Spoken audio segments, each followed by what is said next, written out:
The 2020s have been a wild journey for my gaming tastes, one that I would have never predicted, as some of my favorite franchises like Halo would lose sight of what made them so great to begin with.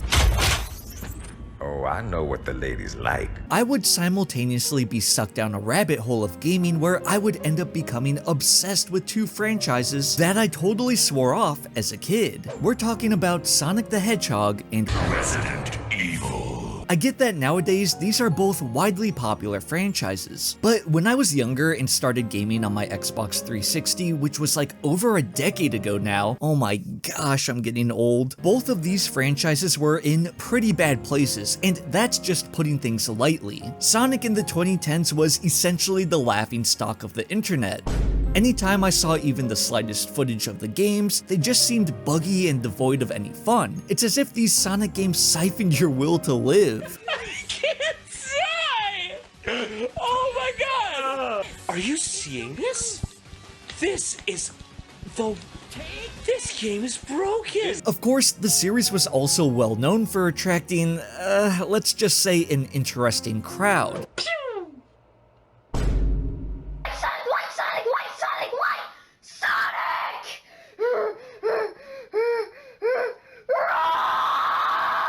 So I made sure to steer as clear away from the games and fanbase as humanly possible. Resident Evil, on the other hand, never really interested me when I was younger because I just didn't care much for horror when it came to video games. Actually, it kind of freaked me out if I'm being honest. And even as I began to dip my toes into the horror genre with games like Condemned and Outlast, I was still avoiding Resident Evil like it was the T-virus because I remember seeing so much discourse over how action-focused and over-the-top the series had become, to the point that people were basically calling it the Fast and Furious franchise equivalent for gaming. Daddy's gotta go to work.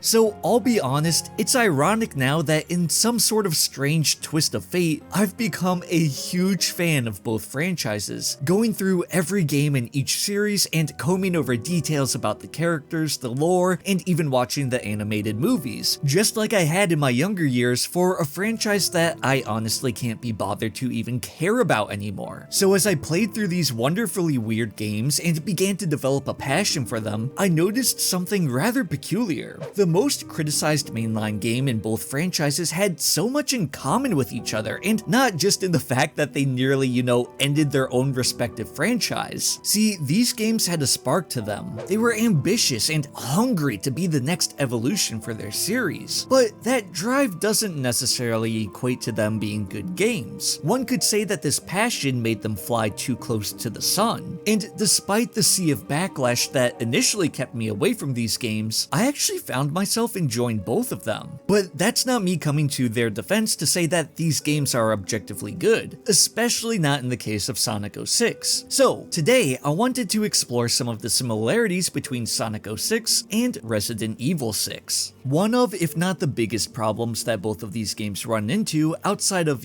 broken gameplay, is that they tried to tell a decently complex story with interweaving campaigns that present different characters' perspectives. Now, even with the problems that stem from this, which trust me we will get into, it's a decision that I personally really liked. Both of these franchises have such a wide cast of characters, and it feels like a shame when we don't get to play as them or much less see them. You have your typical protagonists that you would expect to play as, like Sonic and Shadow, and of course on the Resident Evil side of things, Leon and Chris. But what's notable is that both games add a new character with their own story, alongside a female who has already been established in a prior game. These new characters also have a somewhat adversarial approach to the seasoned heroes. Silver the Hedgehog is the new character introduced in Sonic 06. He's a young and somewhat naive hero who comes from a future filled with ruin and devastation. When he learns that this hellscape, which is his reality, is something that's preventable and all he has to do to stop it is travel back in time and kill someone known as Sonic the Hedgehog, he doesn't hesitate to take the opportunity. Of course, Silver's call to action is based on the fault false narrative that Sonic is the Iblis trigger, meaning that he's responsible for the horrible state of the world, and this manipulation puts Silver at odds with Sonic and his friends throughout the course of the story, and this causes some pretty tense moments. Likewise, in Resident Evil 6, we get the new character Jake. Working as a mercenary with no real direction in his life, he would suddenly be thrust into the adventure of a lifetime as Sherry Birkin would request to take him in for vaccine research. See, Jake is incredibly strong, but in a world where bioterrorism is the norm, his true strength lies within his blood and the antibodies that make him immune to infection. Throughout the course of Jake's campaign, it would be uncovered that these antibodies stem from his father, who was none other than the infamous bioterrorist and ore farmer Albert Wesker. 7 minutes.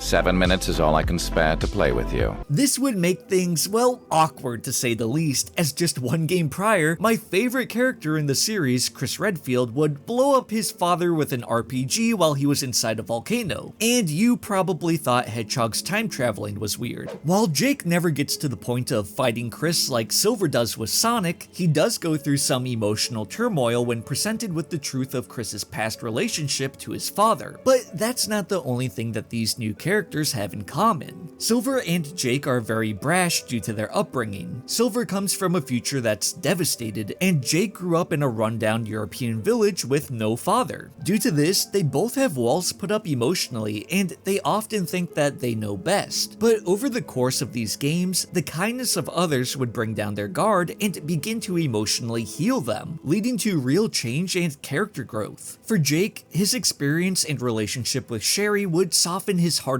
outlook on life. He went from someone who didn't think about or care about anyone other than himself. Heck, for the antibody research, he was wanting $50 million. Talk about selfish. But by the end of the game, he turns into a character willing to do whatever it would take to make sure that Sherry was safe. Silver went from a person blindly willing to kill a stranger in hopes to restore his future to someone who learned to value every life, even those he might not know. He really comes to understand the impact that just one person can make, thanks to Amy Rose. However, the unfortunate thing about these characters being introduced in these games is that with the awful reception that these games had, they now seem to share the same fate, and what I mean by this is that Sega and Capcom are scared to use these characters anymore, as if the game's failures rest solely on their shoulders. And it's such a disservice to both of them, as they're almost geared up to be the next big thing for these franchises. Silver has shown up in other Sonic projects like the IDW comics and a few games, but very minimally, and his importance has been severely reduced. Jake, however, has it even worse in my opinion, as after RE6, He vanished.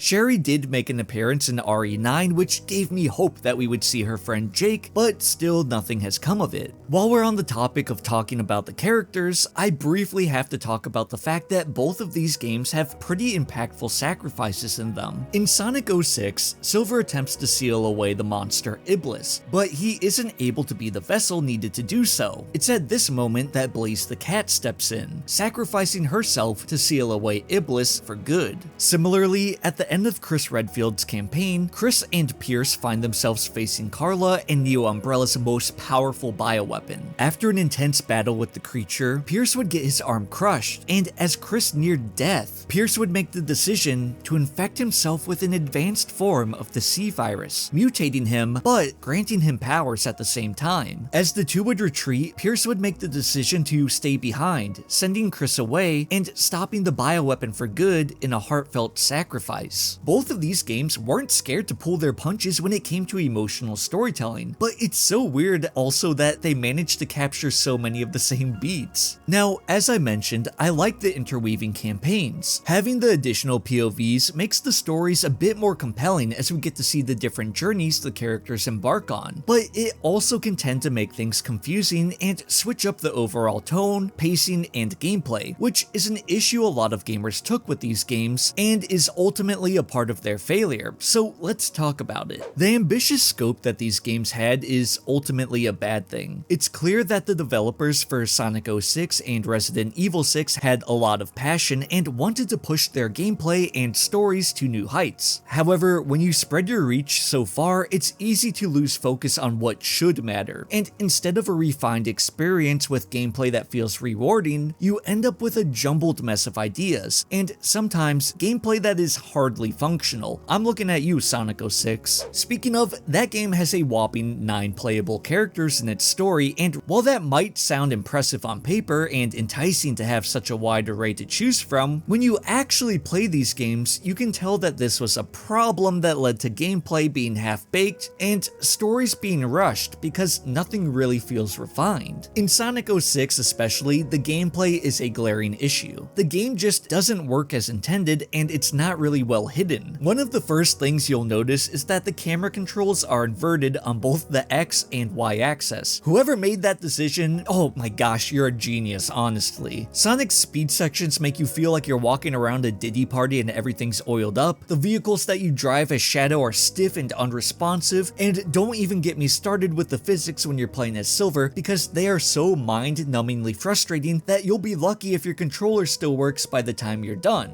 Now, what I will say is that Resident Evil 6 actually has competent gameplay, but it isn't perfect by any means. It's an evolution of the gameplay formula that they introduced in RE4, which was groundbreaking at the time. I would argue, however, that this system was nearly perfected by Resident Evil 5. It took everything 4 did well, such as combat, collectibles, upgrades, and improved upon them, while totally fixing things like camera controls and movement. It stayed within that perfect zone of not doing too much, but just changing enough to make things feel fresh and good. However, RE6 takes some notable steps backwards when it comes to gameplay. You can now, for some weird reason, trip over bodies, because, you know, that's a feature that we were all asking for. We just want to trip over stuff in Resident Evil. It really adds to the fun of the experience. If you get knocked over during combat, you're put into a ground combat state. There's just minor tweaks that feel as though they were trying to advance things, but it ended up taking an almost perfected formula and needlessly complicating it, which bogged things down. Also, having multiple stories makes things a mess in terms of pacing and also ruins the player's comprehension of what's going on. Not to mention that some people are going to pass on certain stories. For instance, in Resident Evil 6, each campaign feels so different. Leon's is a bit slower paced than the other two, and it has you fighting traditional zombies for the most part. It really feels the most akin to your classic survival horror, so people that like Leon and survival horror games are going to really be drawn to this one. But when you hop into Chris's campaign, it's as though you're suddenly thrust into Modern Warfare 2, going guns a-blazing with the BSAA as you fight bioweapons as tall as mountains. It's insane, to be honest, and I totally love it, but I can imagine people playing this and being like, what are we doing?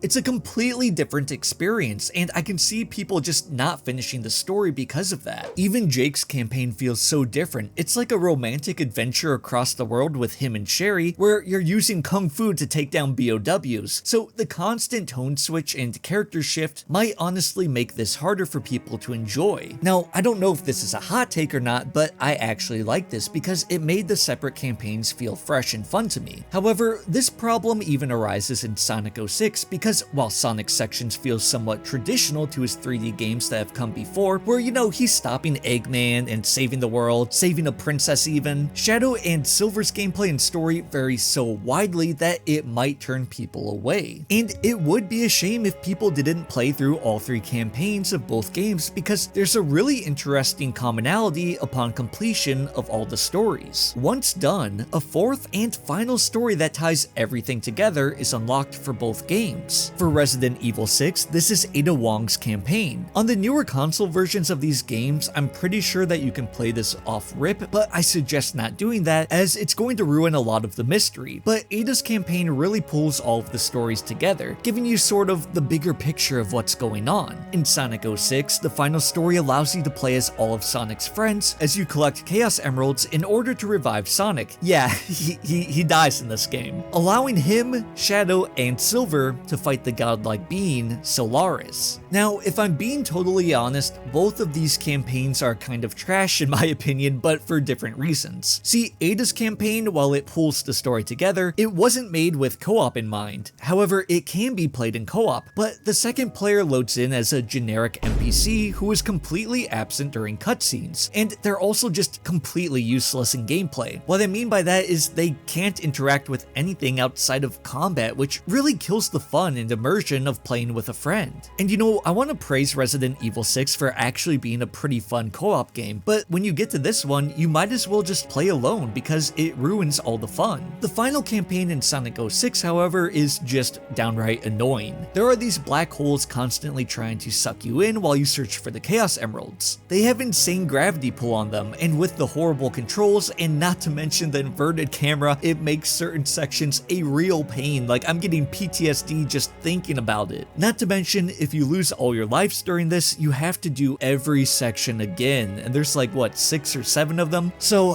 seeing the big 3 in the Sonic universe go toe-to-toe with a god is really cool, and I like the cutscenes outside of, you know, seeing Elise kiss Sonic. Yeah, we gotta move on from that because it's weird.